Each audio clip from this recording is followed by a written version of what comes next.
Hi, my name is Justin, and today I will be talking about vaccinations. In the 19th and early 20th centuries, infectious diseases struck hundreds of thousands of people in the United States each year, and tens of thousands of these people died. The names of these diseases were frightening household words, but today they're all forgotten. That change happened largely because of vaccinations. The creation of vaccinations has saved countless lives over the years, and it is important to be knowledgeable about something that could save your life in the near future. Vaccines and their capability to put a stop to infectious diseases have been one of the greatest public health achievements that we've known. Today, I will be discussing three main points about vaccinations. First, I will discuss what vaccinations are. Second, I will discuss the origin of vaccinations. And third, I will discuss the benefits of vaccinations. Vaccines and their capability to put a stop to these infectious diseases have been one of the greatest public health achievements known to man. Now, vaccinations can protect you from specific diseases that can make you very sick, but they also boost your body's immune system in the process. Vaccines create immunity that protects you from an infection without causing the suffering of the disease itself. Most vaccines will carry a little bit of a disease germ that is weak or even dead. Now, having this little bit of disease germ inside your body makes your body's immune system build what we call antibodies. Now, these antibodies are there to fight off this kind of germ in the future. Antibodies will help trap and kill germs that could lead to disease. Your body can make antibodies in two different ways: by getting the disease or by getting the vaccine. Now, getting the vaccine is a much safer way to make antibodies without having to suffer the disease itself and the risk of becoming disabled or dying. Antibodies stay with you for a long time as well. They remember how to fight off the germs.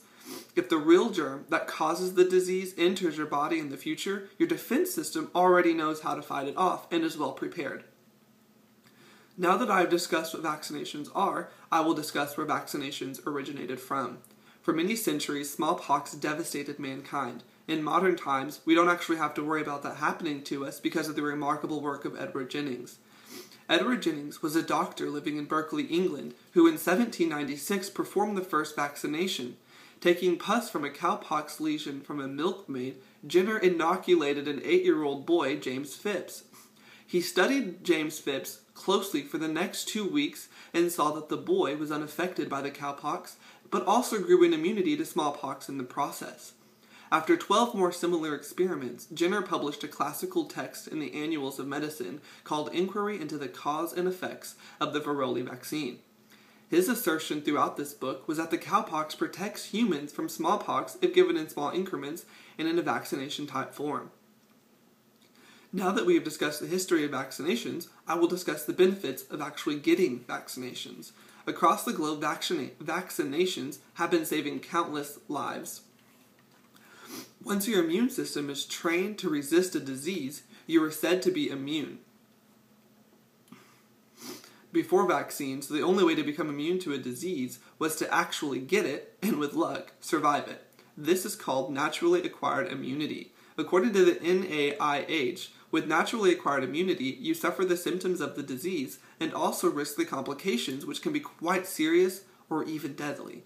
In addition, during certain stages of the illness, you may be contagious and pass the disease to family members, friends, or others who come into contact with you.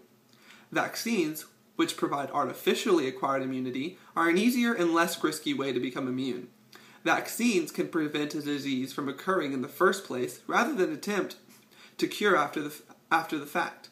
It is much cheaper to prevent a disease than actually to treat it. According to one U.S. analysis, for every dollar spent on the measles, mumps, rubella vaccine, $21 is actually saved. Vaccines protect not only yourself, but also others around you. If your vaccine-primed immune system stops an illness before it starts, you will be contagious for a much shorter period of time, or perhaps not at all. Similarly, when other people are vaccinated, they are less likely to give the disease to you. So vaccines protect not only individuals, but entire communities. That is why vaccines are vital to the public health goal of preventing diseases. In my conclusion. Now today I first discussed what vaccinations were, and then I discussed the history of vaccinations, and finally I finished with discussing the benefits of receiving vaccinations. Again, vaccines have the capability to put a stop to infectious diseases and have been one of the greatest public health achievements known to man. In conclusion, vaccines have reduced and in some cases eliminated many diseases that killed or severely disabled people. For most Americans today, vaccinations are a routine part of healthcare. Thank you for listening and have a great day.